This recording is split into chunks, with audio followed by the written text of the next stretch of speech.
रम्पलस्टिल्टस्किन। एक वक्त की बात है, एक गांव में बेहद गरीब बुनकर रहता था और उसकी एक बेहद ही हसीन बेटी थी। उसकी बेटी उसकी आंखों का तारा थी। वो हमेशा कहता कि उसकी बेटी किसी शहजादी से कम नहीं है। एक दिन जब शहजादा घुड़सवारी कर रहा था, उसने देखा कि एक लड़की नदी के किनारे बैठी कपड़े धो रही थी। वाह, कितनी खूबसूरत लड़की है ये। शहजादे ने अपने दिल में सोचा। फिर उस लड़की से मुखातिब हुआ। तुम्हारा नाम क्या है? इस इससे पहले कि लड़की कुछ कहती, उसके वालिद ने जवाब दिया, आपको जान के मसरत होगी बादशाह सलामत, वो मेरी बेटी है। मेरी बेटी से ज्यादा खूबसूरत लड़की आपने कहीं नहीं देखी होगी। शहजादे ने उस दुख्तर और वालिद की जोड़ी को बड़े मसरत से देखा, अपने शानदार घोड़े पर बैठकर। सचमुच आपकी बेटी बड़ी खूबसूरत है, शहजादे ने जवाब दिया, और बुनकर का सीना खुशी से चौड़ा हो गया। ये बात तो एकदम सच है, लेकिन उसकी काबिलियत उसके चेहरे की खूबसूरती से ज्यादा बड़ी है। बुनकर ने कहा। तुम क्या कहना चाहते हो? शहजादे ने ताज्जुब से पूछा। दरअसल मेरी दुख्तर वो मेरी बुनकर कोई हुनर सोचने की कोशिश करने लगा जिससे शहजादा मुतासिर हो। उसकी आंखें शहजादे की आंखों से मिली और उसने अपनी नजरें नीचे कर ली। अचानक उसने देखा कि कुछ मुर्गियां सूखी घास के आसपास दाना चुग रही थीं। याद आया, दरअसल वो मेरी बेटी वो सूखी घास में से सोना बुन सकती है। बुनकर ने बड़े ही एतमाद के साथ शहजादे से कहा। लेकिन अब्बा जान, उसने बोलने की कोशिश की क्योंकि उसे अपने अब्बा का ये झूठ बिल्कुल पसंद न आया। तब तो ये बड़ी खास लड़की है। शहजादा खुश होकर मुस्कुराते हुए बोला, अगर सचमुच तुम्हारी उंगलियां सूखे घास को सोने में बदल सकती है, तब तो तुम्हारी जगह मेरे महल में है। आओ मेरे साथ, मैं देखना चाहता हूँ क्या ये हकीकत है। शहजादे की बात मानने के अलावा उस लड़की के पास कोई और राह न थी। शहजादे के हमरा घोड़े पर सवार होकर वो लड़की महल चली गई। जब वो महल में तशरीफ लाए तो शहजादा उसे एक अंधेरी कोठरी में लेकर चला गया जो सूखी घासों से भरी हुई थी। कोठरी के बीचों बीच एक चरखा रखा था। शहजादे ने उससे कहा, कल सूरज उगने से पहले तुम्हें इस सूखी घास को सोने में तब्दील करना होगा, और अगर तुम इसे करने में नाकामयाब हुई और तुम्हारे वालिद साहब ने अगर मुझसे झूठ कहा तो तुम्हें सजाए मौत दी जाएगी। काल कोठरी का दरवाजा बंद होने की आवाज जब लड़की के कानों पर पड़ी तो वो इतनी खौफजदा हो गई कि वो रोने लग गई। अचानक उसने देखा कि एक बौना सा आदमी उसके सामने खड़ा है। क्यों रो रही हो? उसने दरियाफ्त किया। मैं बहुत अफसरदा हूँ, वो रोते हुए बोली। राजा ने मुझसे कहा है सुबह तक सारी सूखी घास को सोने में तब्दील करूं। मुझे नहीं पता मैं ये कैसे करूंगी। अगर मैं ये काम कर दूं तो मुझे बदले में क्या मिलेगा? बौने ने लड़की से पूछा। ये मेरे गले का हार, लड़की ने कहा। बौने ने वो हार अपने हाथों में लिया और चरखे पर बैठ गया। कुछ ही देर में उसने सारी सूखी घास को बुनकर उसे सोने के धागों में तब्दील कर दिया। सुबह सूरज निकलते ही शहजादा कोठरी के करीब आया और उसने कोठरी का दरवाजा खोला। अपने अतराफ में इतना सारा सोना देखकर शहजादा बेहद खुश हुआ। लेकिन शहजादे का लालच यही नहीं थमा। अपने सिपाहियों की फलाह बहबूदी के लिए उसे और भी बहुत सारा सोना चाहिए था। वो सिपाही जिन्होंने उसकी रियासत को दुश्मनों से बचाए रखा था, वो बुनकर की बेटी को एक बहुत बड़े अंधेरे कमरे में लेकर चला गया और उससे कहा, तमाम सूखी घास को सुबह तक सोने में तब्दील कर दो। उस रात लड़की फिर से ज़ारो कतार रोने लगी क्योंकि उसे खबर थी कि ये उससे न हो पाएगा। पर वो बौना शख्स फिर से उसके सामने आ गया और उसने दोबारा उससे पूछा, अगर मैं ये पूरी सूखी घास को तुम्हारे लिए सोने में तब्दील कर दूं तो इस इमदाद के बदले मुझे क्या मिलेगा? मेरी ये कमरबंद मैं तुम्हें दे सकती हूँ, उसने कहा। उस बौने शख्स ने वो कमरबंद हाथ में लिया और फिर से चरखा चलाने लगा और जल्द ही सोने के धागों से एक के बाद एक बड़े बड़े गोले बनते गए। जल्द ही सारी सूखी घास सोने में तब्दील हो गई। ये देखकर शहजादे की खुशी का ठिकाना न रहा। उसे यकीन था कि अगर वो थोड़ा और सोना इकट्ठा कर ले तो उसकी रियासत में फिर से खुशहाली लौट आएगी। इसीलिए उसने महल के सबसे बड़े कमरे को सूखी घास से भर दिया और उस लड़की को अंदर दाखिल कर दिया। अगर तुमने ये सारी घास सुबह तक बुन ली तो मैं तुम्हें अपनी मल्लिका बनाऊंगा और उसके बाद तुम्हें सूखी घास कभी भी तब्दील नहीं करनी होगी सोने में। जब वो लड़की तन्हा थी तब वो बौना शख्स फिर से उसके सामने आ गया और बोला, सूखी घास को बुनने के बदले में मुझे इस बार क्या मिलेगा? मेरे पास आपको देने के लिए अब कुछ नहीं बचा, उसने जवाब दिया। तो मैं तुमसे एक वादा चाहता हूँ कि जब तुम मल्लिका बनोगी तो पहली औलाद तुम्हारी मेरे हवाले कर दोगी। बौने शख्स ने कहा। लड़की ने सोचा कि वो वक्त आने से पहले काफी कुछ बदल चुका होगा, इसलिए उसने उस शख्स की बात मान ली और उससे वादा किया। जब शहजादा सुबह वापस आया तो उसने पूरा कमरा सोने से भरा पाया। अरे वाह, बुनकर की दुख्तर, तुमने मुझे 3 रातों में इतना सोना दिया है जितना किसी बादशाह के पास नहीं होगा। तुम जितनी खूबसूरत हो उतनी होनहार भी हो। क्या तुम मेरी मल्लिका बनना पसंद करोगी? इस तरह बुनकर की दुख्तर, जिससे शहजादा बेहद पसंद था, वो उसकी बेगम बन गई। कुछ वक्तों बाद उसने एक बेटे को पैदा किया। वो बोने शख्स को दिया हुआ वादा पूरी तरह भूल चुकी थी। अचानक एक रोज वो शहजादी के कमरे में आया और कहने लगा, वादा निभाओ, औलाद दे दो। शहजादी काफी अफसरदा हो गई। वो बोने शख्स के सामने गिड़गिड़ाने लगी कि चाहे जो कुछ हो उसकी सारी दौलत ले ले, लेकिन उसके बच्चे को न ले जाए। बोने शख्स ने कहा, तुम्हारी निगाहों में जुदाई का गम देखकर तुम्हें तुम्हारी औलाद बचाने का एक मौका देता हूँ। तुम्हारे पास 3 दिन हैं। तुमने अगर मेरे नाम का सही अंदाजा लगा दिया तो तुम्हारी औलाद तुम तुम्हारे पास रख सकती हो। शहजादी सारी रात जागती रही। वो सारे नाम याद करने की कोशिश करने लगी जो उसने आज तक सुने थे। जब वो बौना शख्स अगले दिन वापस आया, उसने नाम लेने की शुरुआत की।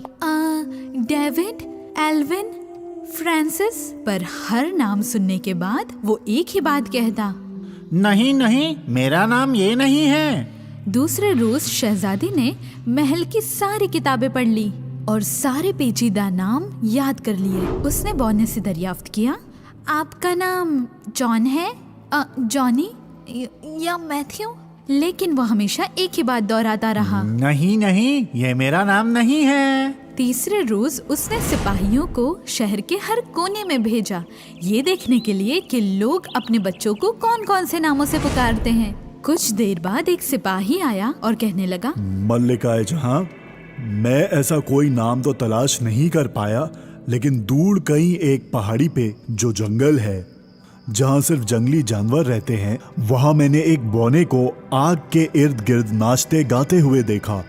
कभी कोई ये नहीं पाएगा ये जान, कभी कोई ये नहीं पाएगा ये जान कि रम्पल्स्टिल्टस्किन है मेरा नाम, कि रम्पल्स्टिल्टस्किन है मेरा नाम। नाम सुनकर रानी की खुशी का ठिकाना न रहा। जब वो बौना शख्स फिर से आया तो शहजादी ने उससे पहले पूछा, क्या तुम्हारा नाम एल्बर्ट है? नहीं। क्या तुम्हारा नाम रॉनी है? नहीं नहीं। तो क्या तुम्हारा नाम रम्पल्स्टिल्टस्किन है? तेरी, यही तो है, यही तो है। वो चिल्लाता हुआ महल से इस कदर भागा कि वो 2 हिस्सों में तकसीम हो गया।